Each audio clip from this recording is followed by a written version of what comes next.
সে আসবো আমার বউ, আমি বিশ্বাস করি অনেক। এই হইল আমাদের প্রবাসীদের শেষ পরিণতি।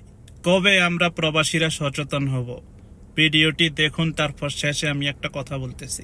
তারা বলে যে না আমরা নিতে পারবো না, তা আমি বিদেশ থেকে আমি 7 বছর 8 মাসে 30 লক্ষ টাকার উপরে দিচ্ছি।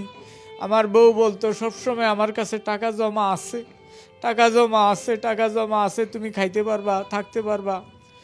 আমার স্বর্ণ গয়না টাকা পয়সা 2 ছেলেরে নিয়া সে আমার বাড়ি ছেড়া চলে গেছে। আমার শাশুড়িটা ভালো না, শাশুড়িটা খারাপ, তো এখন আমি কাদ্দারে যাবো। এখন দুনিয়াতে আর কাকে বিশ্বাস করব আমরা, যেখানে নিজের ছেলে, নিজের যুগ যুগ সংসার করা নিজের সহধর্মিণী ছেড়ে চলে যায়, ফেলে চলে যায়, কাকে বিশ্বাস করব?